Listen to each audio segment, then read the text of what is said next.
Existe um motivo, um motivo para nossa existência? Qual seria a nossa motivação do existir? Ou por que nós existimos? Veja, esse é um questionamento que eu ouço muito no consultório, porque em certos momentos a gente se perde. Isso é fato. Em alguns momentos, nós, enquanto seres humanos, enquanto pessoas que caminhamos com outras pessoas, pessoas que trabalhamos, temos famílias ou vivemos um pouco apartado da realidade, nós temos um fato. Nós somos dados à contemplação. E tudo que nós contemplamos, isso nos induz à ação. Então nós contemplamos, e o que contemplamos nos leva a uma ação, e a ação nos leva à produção.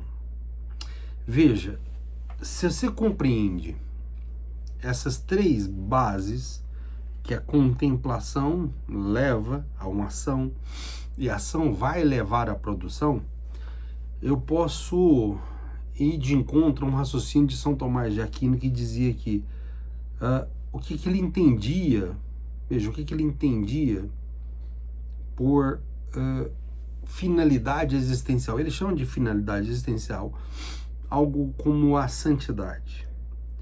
Ele diria que a santidade, ou a inclinação do indivíduo, primeiro, o fim, seria mostrar a pureza e a firmeza.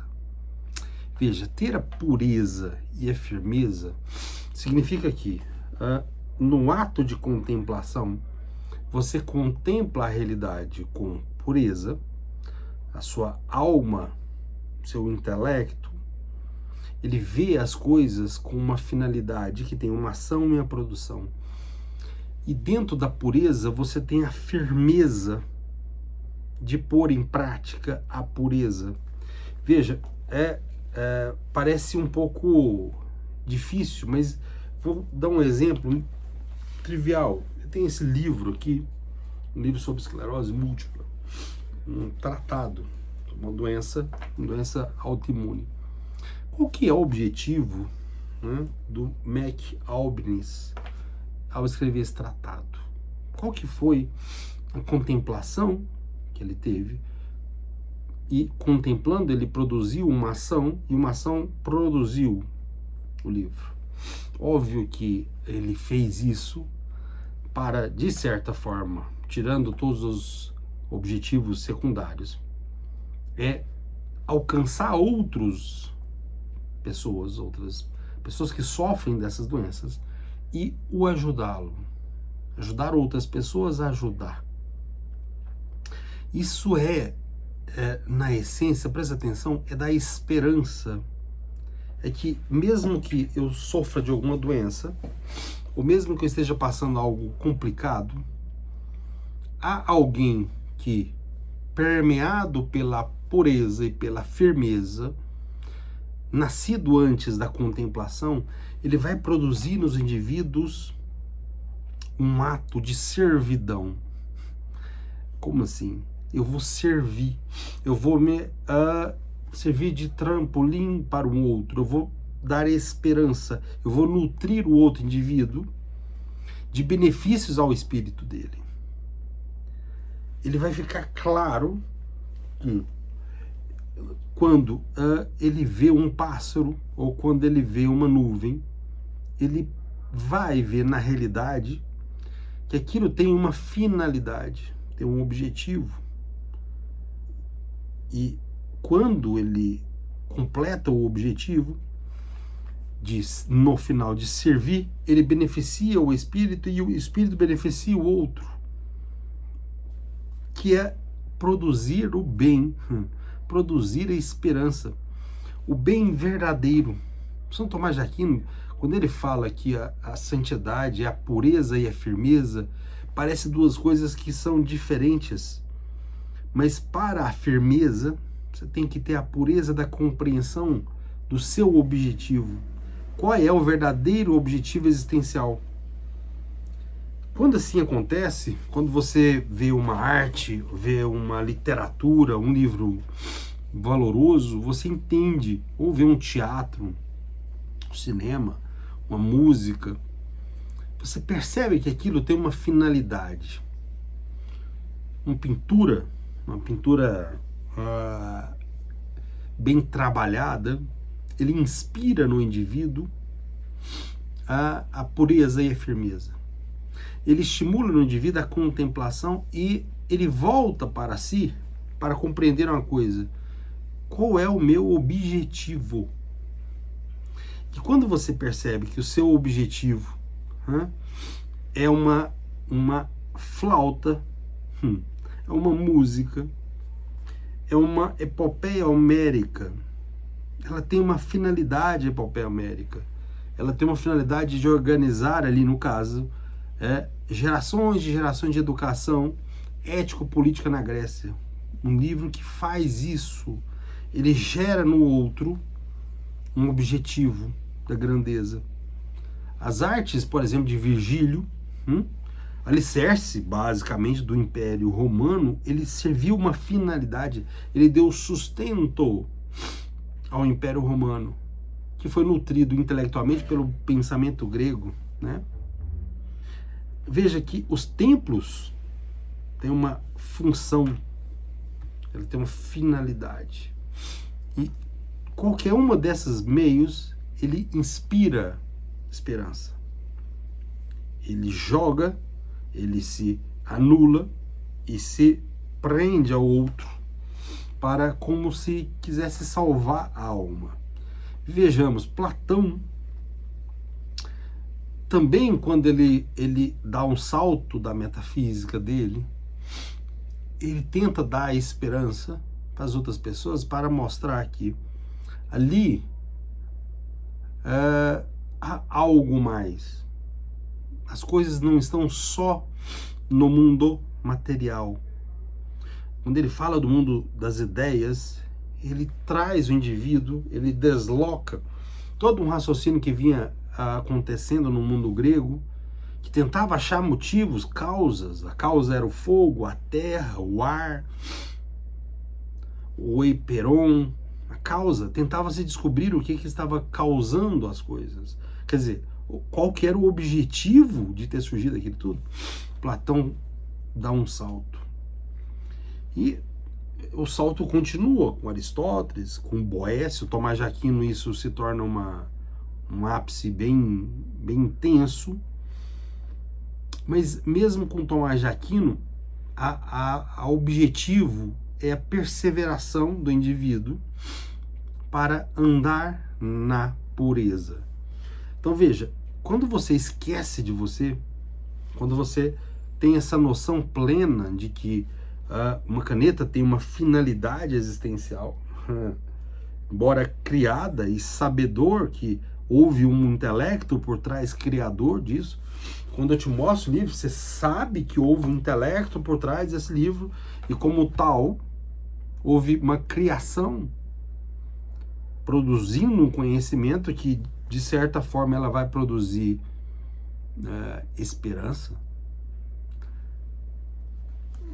Qualquer carro tem uma finalidade, até uma produção de laranjas numa fazenda tem uma finalidade.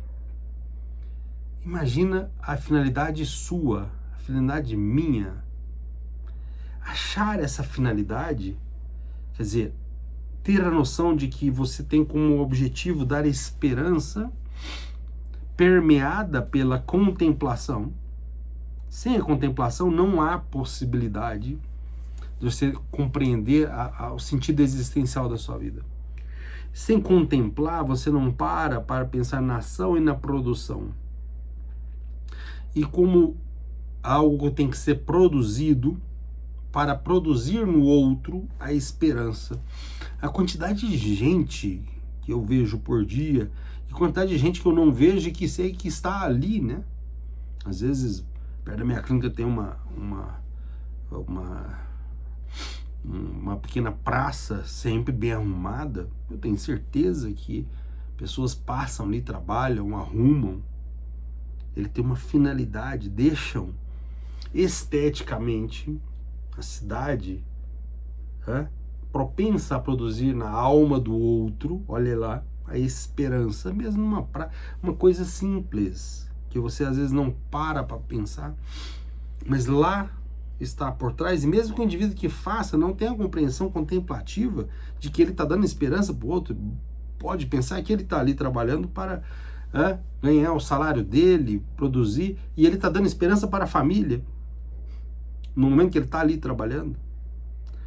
E a produção da esperança, novamente, é o que São Tomás disse, a santidade, a pureza e a firmeza, pureza e firmeza. Essas duas formas de agir, ela norteia a estrutura do indivíduo e dá esperança para o outro. Faz você ir num hospital e encontrar, às vezes, um maqueiro que vai te atender rapidamente. Ele, de novo, ele pode estar com a finalidade de trabalhar para ganhar o sustento, para ajudar o filho, para estudar. Mas ele, novamente, está dando esperança para o outro.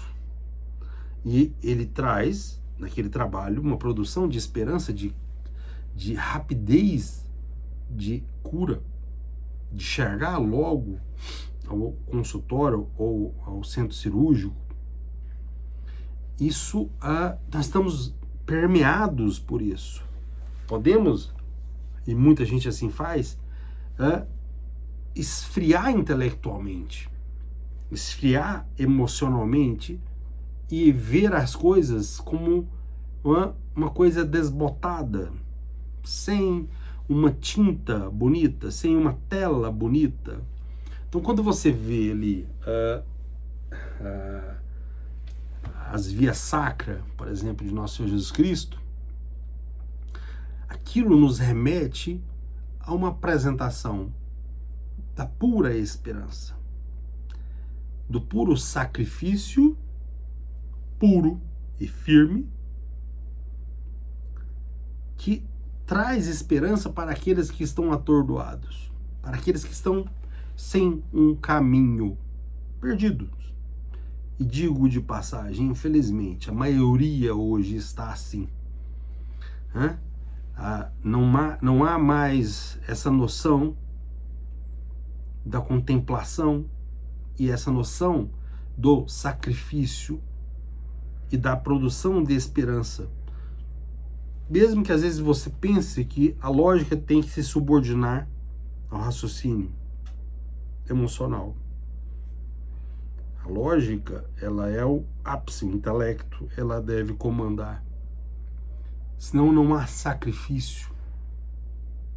Se as emoções tomarem conta, a emoção do medo, da dúvida, ela vai te paralisar. E paralisando, nós temos uma paralisação de civilização. Então, essa noção é fundamental para você dar um salto da vida.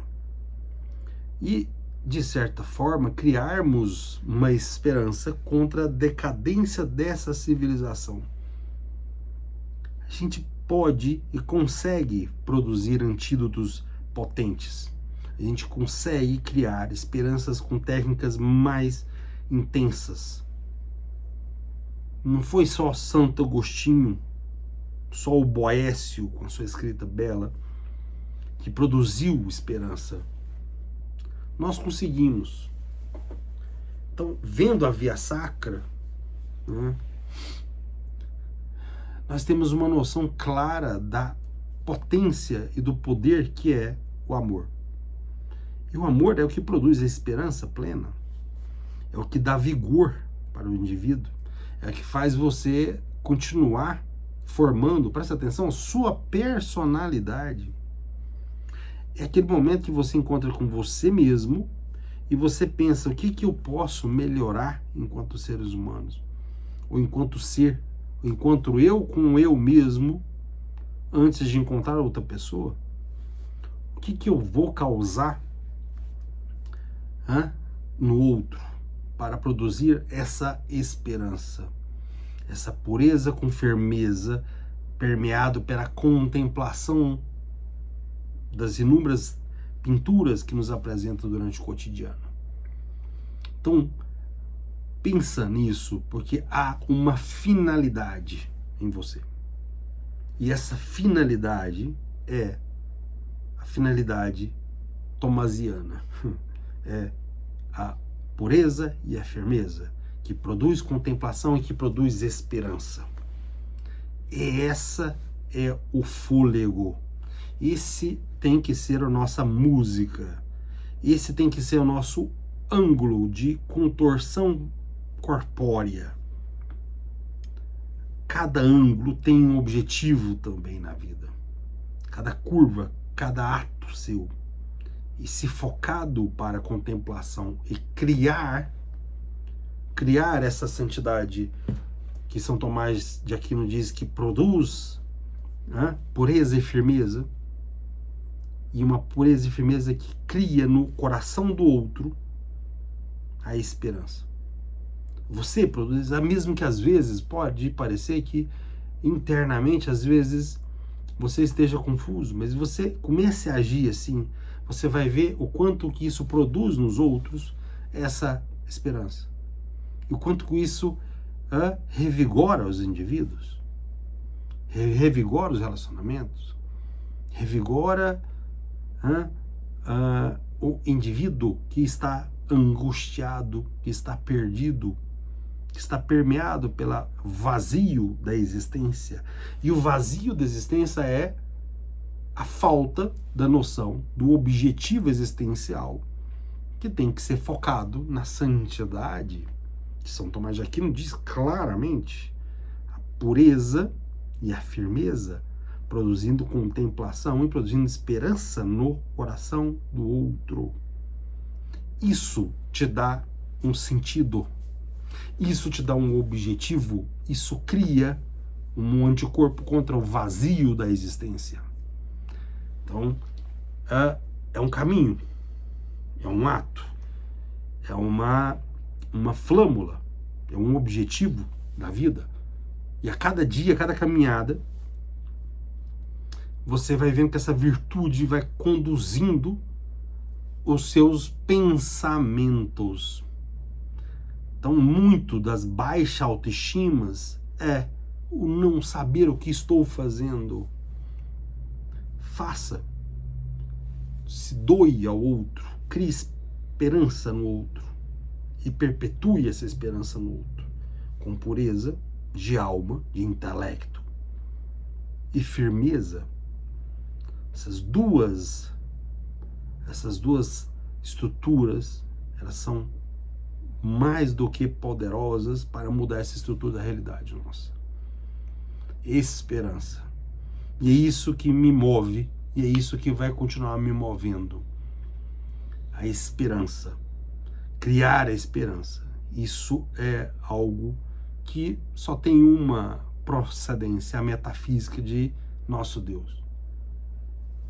Essa é o que norteia. E dá para chegar a esse raciocínio pela luz da razão, hein? Simples, lógica. É tão fácil. Tem que quebrar, por isso a pureza. Porque se não há pureza, você não fica firme. Se você é impuro, se você não tem atributos com objetivos muito claros, muito puro, está tudo confuso, a água está suja, você não tem firmeza, você não sabe para que lado que vai. Então vamos, porque nós sabemos muito bem onde é que vamos chegar. E um abraço e continuemos. Firmeza e pureza.